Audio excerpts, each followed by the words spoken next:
Hi everyone, it's Clyde at Vibrant Soap. Now the idea for this soap has been in my head for such a long time. If you follow me, you know I went to France and Spain this past year, and in particular the visuals for this soap come from the inspiration in Giverny, which is Monet's hometown, and where he did a lot of the paintings from his own garden. Did get a chance to walk around there, and walking into his garden was like walking into one of his paintings. So today's message, if you want to call it that, today's lesson in color is about not just color selection, but how are you going to use that color. And in this particular soap, I used several different ways of using that color. One way is just to blend the micas into the soap itself. And in one case, I used some of the magenta color that I had, and I made it kind of thick and poured a little bit of soap batter in there just so that it integrated with the soap a little bit better, and I worked that into the top. And the other way is a mica drizzle. So I've been thinking about how I would do this and manage it with about 5 different colors, because as you know, the more colors you have, the more you risk the soap hardening before you can get it into the mold and work with it. So I'm going to show you all that, and I'm also going to show you a little color tutorial and how I selected the colors that I wanted in this soap. There's so many colors in this particular garden. I had to be very selective in which ones I chose, so I have a representation of the colors in the garden with just a few colors. So let's get started with the color tutorial. So basing this on a trip to France, the country town of Giverny, where Monet's garden is. And the first thing I am going to do is pick out this beautiful magenta pink color that is in the amaranth flower, very cloud-like flower. I would definitely want to keep that in there. We were there the last day of the season, so a lot of the flowers were out of bloom already, but there were enough to give me a hint of what that garden could possibly look like when it's in full bloom. And there's just a variety of all kinds of greens still remaining in the garden at that time. The fall color in the leaves of the trees were coming in, but there was still a lot of greenery still there. So I'm picking out kind of a green to yellow-green that was prevalent in the fall. It was more of a, you can say, a golden green. That's what I saw there. Then there are these baby blue little flowers, and I want to make sure I included that in my soap design. It's a bright blue, a bright to a sky blue. Now the thing is, in these scenes, I had to look at least 4 different shots I took of the garden to include all the colors that I wanted to put in the soap. But even in these 4, there are just so many more colors. So it's also learning what colors to leave behind. So I'm just picking out the major colors. There's this golden color in the leaves, and I really wanted to incorporate that in the soap as well. And while I'm at it, I'm also going to put some of the gold mica in it. And I'm simulating that by using orange yellow. Something like that. And those are the colors that I'm going to use. But I also wanted a touch of something more intense, so that's why I have the mica drizzles, something a little bit darker. In many cases, it's the same mica, that it just looks more concentrated when it's used as a mica drizzle. And then, of course, I'm going to be using the gold as a drizzle as well. And that's basically the color scheme. And it's going to look quite different because it's going to be on a background of mainly green and blue, and then I'm going to smear these colors across the surface of the soap to give it more of a gradient look, kind of like an ombre, so the undercolor can show up through it a little bit, so it's not just stark. And on the very top of everything, after I've smeared all those colors around, I'm going to do a drizzle of the red mica to make a little more intense pop of color as if they're bright blossoms shining through. So something like that. And I already know in my mind's eye that it's not going to look quite like this rainbow of colors. It's going to be a little bit more blended. And let's get started with the making of the soap. Okay, so I just blended up my batter. And let's add the colors. So I've got this nice green. Have to be a certain kind of green. I looked at my photos of Monet's garden. I had to do a composite by combining several photos I took in the gardens. And we went in the fall, so a lot of the flowers had stopped blooming already, so I looked for those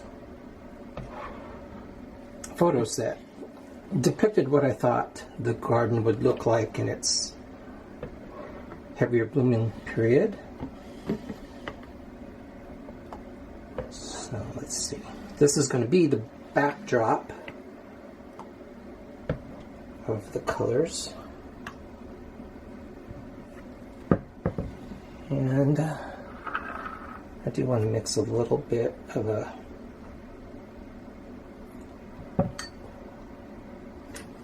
bright pink.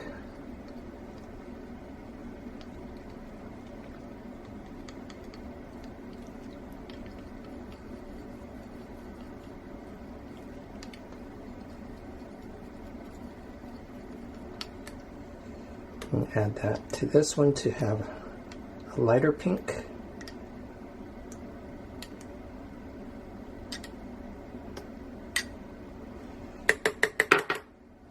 Okay, so let's blend up. Normally I would do this first, but since it's such a small amount, I don't want it to accelerate. So I think I'm going to go with the blue first. This is a little bit more complex of design than I usually do.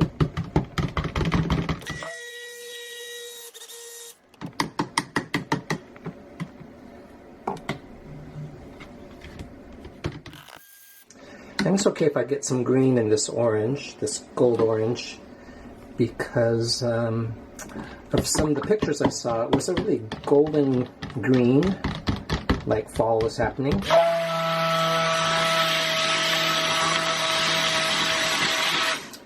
Fragrance is behaving itself. Just good, let's get this. This is going to get bubbled up since it's so shallow.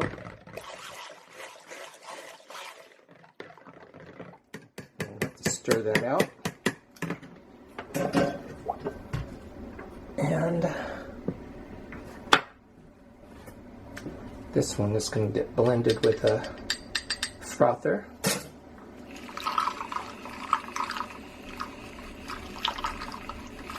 Okay, so let's stir this out. It's sort of a ugly salmon color, but I think this is going to work. It's just going to be a small amount.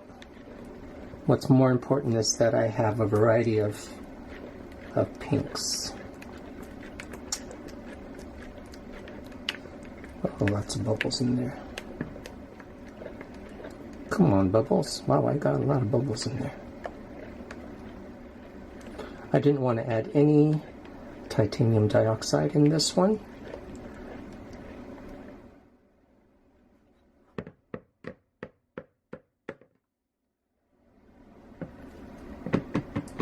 Okay, so the background colors, I'm going to pour almost all of it in, but I do want some of it at the top. Just going to do a nice in the pot swirl. So some of the orange.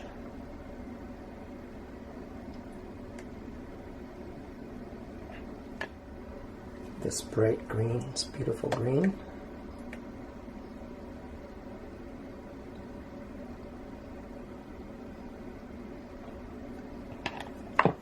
The blue.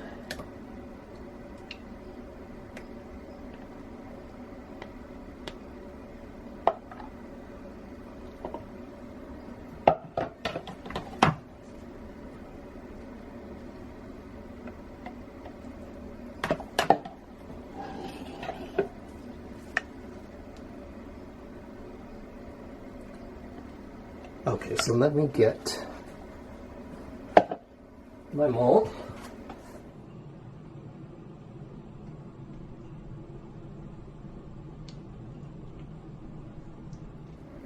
Well, that's about what I was looking for too, so that's great.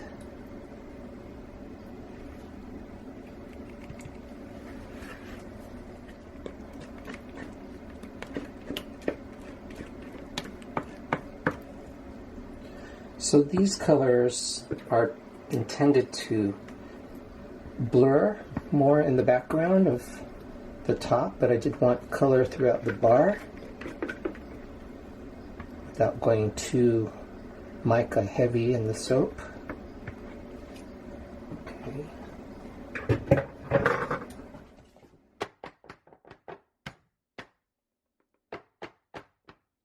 So that's great. Now I want to get some of this brighter pink in there. Just kind of dribble that.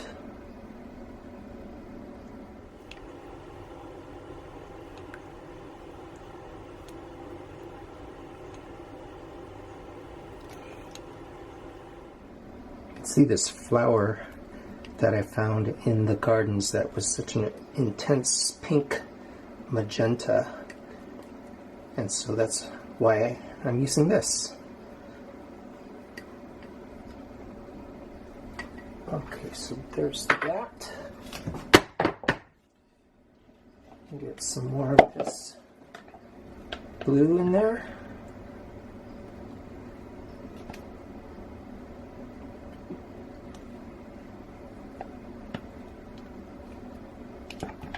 Use the rest of this.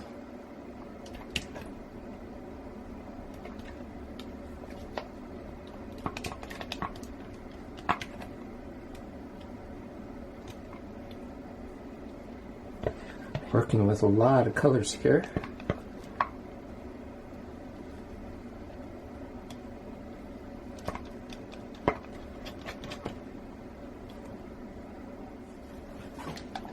And this golden orange.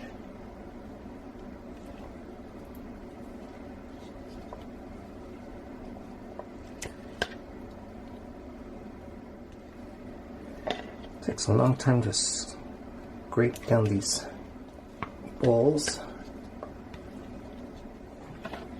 And then the green is last because I want that to be a great backdrop for the mica drizzles that I'm going to put on top.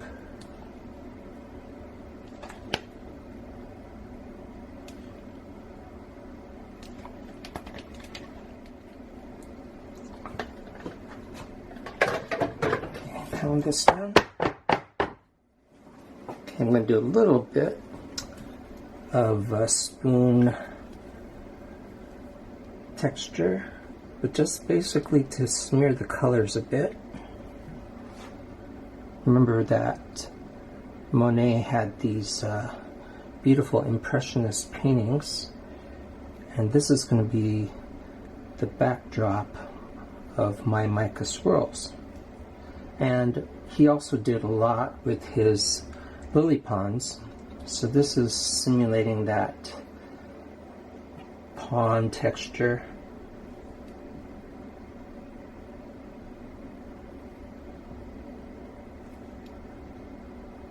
I've been thinking about this for several days, how I would get the picture in my mind translated into soap.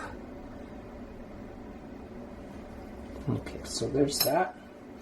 But remember that Monet also used some bright colors as highlights in his paintings, so I'm going to do mica drizzle for that.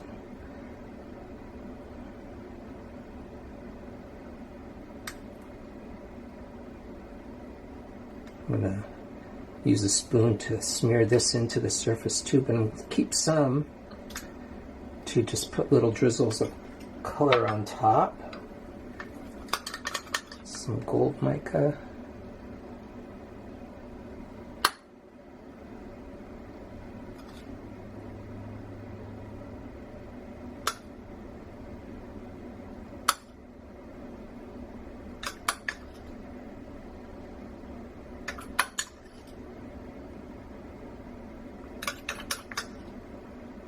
Some blue, probably more sparingly.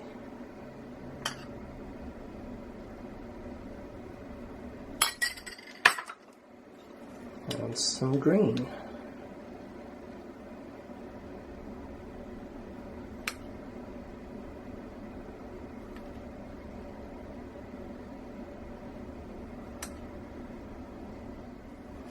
Get my spoon again. I'm going to go in the same direction.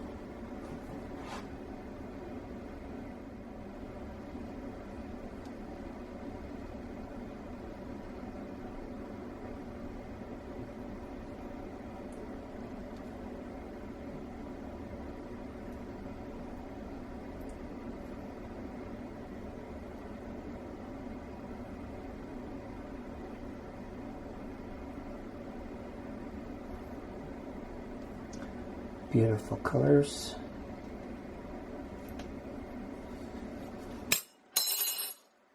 And I think I'm only going to do the little dot drips of color with the pink and a little bit of gold.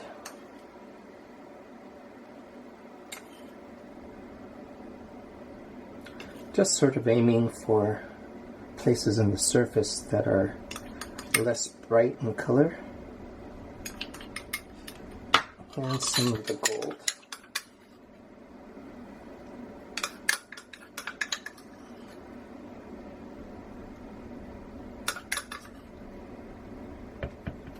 And I still have to get my dividers in there.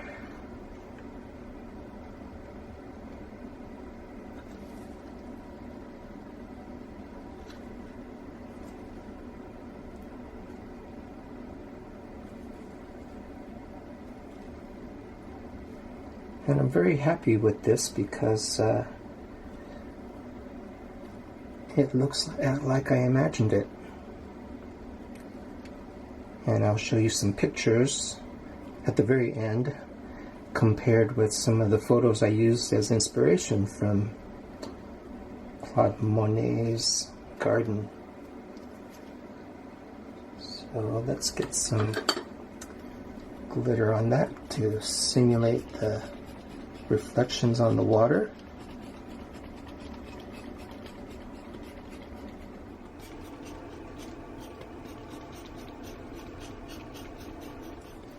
And what I like about these bars is that every single bar has a different composition on them. So this is my Monet's garden soap, and let's bring you back for the unmolding. Okay, so this has been sitting out of the mold for maybe 15 hours overnight, and I made it in the afternoon, so let's unmold it.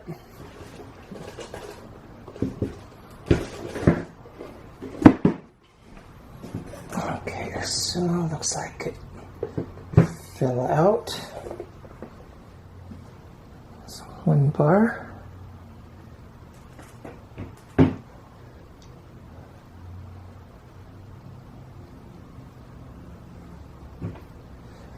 Let's see if I can grab these. Oh, they slide out nicely. So it's got a texture that maybe simulates the lily ponds in Monet's garden. And those are the colors that I was looking for.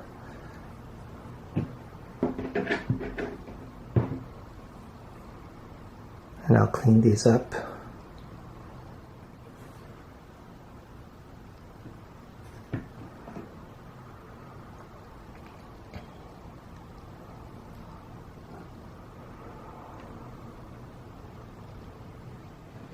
They smell awfully nice too. It's a mixture of lavender and roses. I tried to find floral scents that represented some of the things I saw growing in the garden.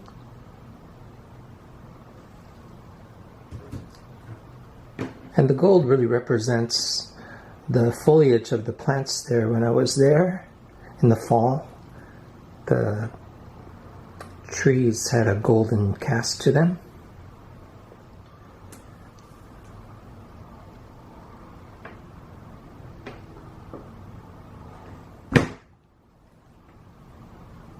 like this one. Sort of reminds me of the lilies in the pond.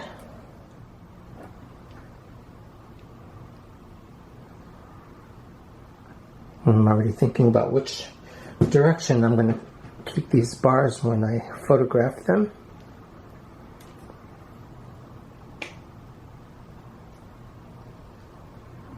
Let's see if I can turn this over now. This is about the time where the dividers come out.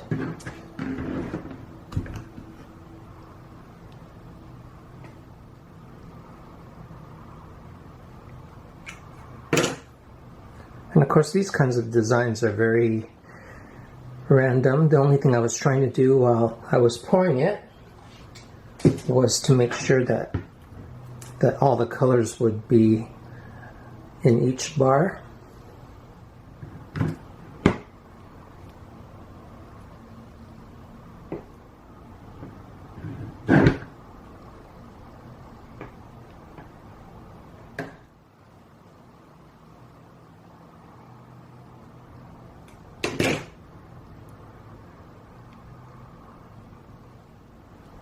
And the last bar.